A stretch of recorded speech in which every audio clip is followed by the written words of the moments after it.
Okay, so when you think of the ancient Persian Empire, what comes to mind?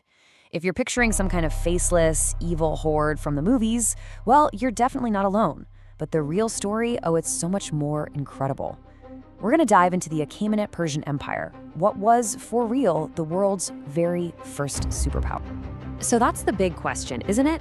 How did this happen? How does a collection of tribes, who were basically nobodies on the world stage, suddenly rise up to build the biggest, most advanced empire the world had ever seen? Well, the answer is an amazing story of rebellion, revolution, and a way of thinking that was just completely radical for its time. All right, let's set the scene. Our story kicks off in a world run by brutal, iron-fisted empires. The top dog at the time, the Assyrians, ruled with absolute crushing force. And the Persian tribes, who were called the Parsois back then, they were just one of the many groups living under their thumb. But, the seeds of change were about to be planted. Now, we're not talking about some small-time protest here. This was a massive uprising. A huge coalition of different peoples, including the Persians, came together, and their revolt was so successful, it completely shattered the Assyrian Empire. All of a sudden, there's this giant power vacuum, and for the very first time, the Persians step out of the shadows. But, freedom didn't happen overnight. After the Assyrians collapsed, the Persians pretty much just swapped one boss for another. Now they were subjects of the Median Empire. And that's how things were for decades, right up until 559 BC, when a guy named Cyrus II takes the throne. And this guy, he was about to change everything. Cyrus the Great. I mean, even his name sounds legendary, right? And his rise to power is, well, it's the stuff of myths. The Greek historian Herodotus tells this story that honestly sounds like it's straight out of a movie. It's got everything: a scary prophecy, a nightmare, and a baby left for dead in mountains. So the legend goes like this. Cyrus's own grandfather, the Median king, has this dream that his grandson is going to overthrow him. Totally terrified, he orders the baby Cyrus to be killed. But the servant who's supposed to do the horrible deed just can't go through with it. Instead, he gives the baby to a shepherd to raise in secret. And sure enough, years later, Cyrus comes back, he fulfills the prophecy, and he takes his grandfather's throne.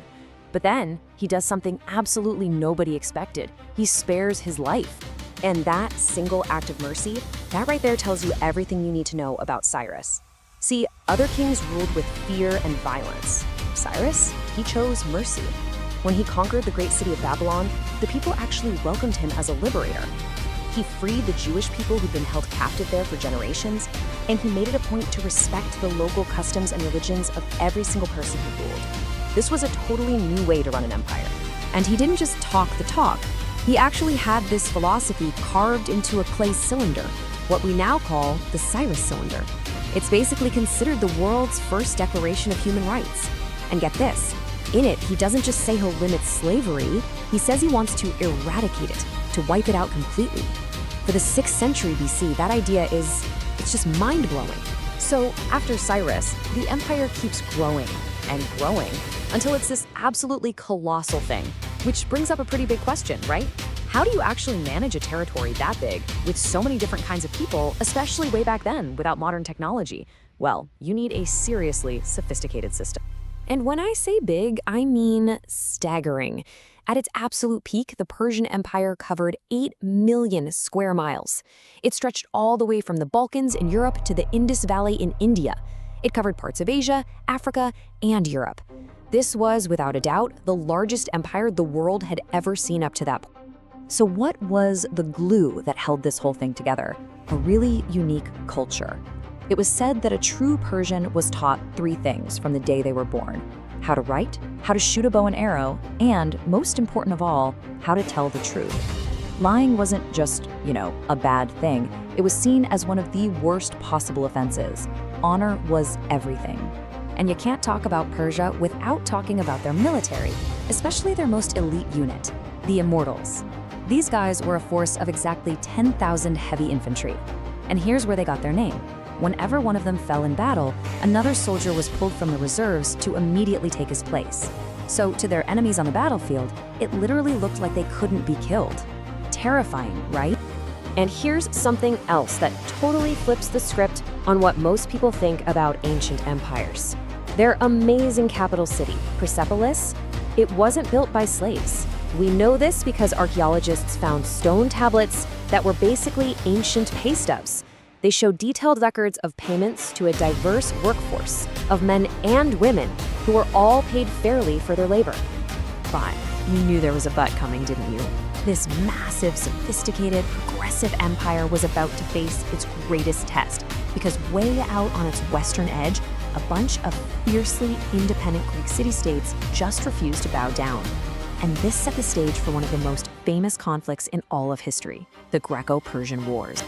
So, King Darius I is dead set on bringing Greece into his empire, but he's got a huge logistical problem, a real nightmare. How in the world do you get an army of more than 70,000 soldiers from Asia over into Europe, across a body of water, without giving the Greeks months and months of advance warning to prepare? The Persian solution was just an act of pure genius. It was a marvel of ancient engineering. They took hundreds of their ships, lined them up side by side across the narrow Bosphorus Strait, and then built a stable road right on top of their decks. And just like that, they marched their entire army from one continent to another. Absolutely brilliant. The war was carried on by Darius' son, the famous King Xerxes. And what came next was a series of epic battles that have echoed down through history. You've heard of these clashes: the Battle of Marathon, the massive naval battle at Salamis, the final showdown at Plataea, and of course, the legendary, unbelievable stand of King Leonidas and his 300 Spartans at Thermopylae.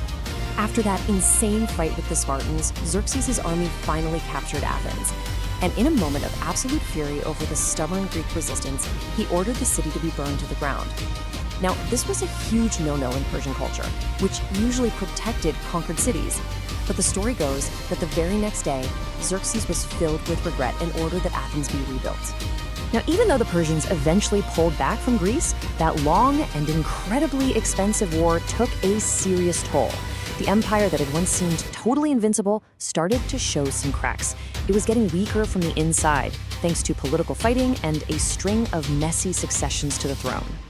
You can really trace the beginning of the end to 465 BC, when Xerxes himself was assassinated in a palace conspiracy. The decades that followed were just unstable, and this weakened empire was the perfect target for a brilliant, ambitious young commander from Macedonia who shows up in 334 BC, Alexander the Great. In just 4 years, he defeated the last Persian king, Darius III, and just like that, the Achaemenid dynasty was over. So, Alexander won. End of story, right? Well, not exactly. What did he actually win? Was he the heroic liberator that Western history often paints him as, or was he something else? The legacy the Persians left behind really forces us to ask some tough questions and rethink the history we thought we knew. I mean, just look at the massive contradiction in Alexander himself. On the one hand, his army sacked and burned the magnificent Persian capital of Persepolis. But on the other hand, when he visited the tomb of Cyrus the Great, a man he truly admired, he was apparently furious to find that it had been looted. He immediately ordered it to be restored and had the thieves punished. And that really leads us to the big, final question, doesn't it? A lot of historians now argue that Alexander didn't so much build a new empire from scratch, as he just conquered and then adopted the incredibly sophisticated system that the Persians had already built and perfected centuries earlier. What do you think? It's a question that really challenges us to look past the battlefield and appreciate the incredible, lasting legacy of the world's very first superpower.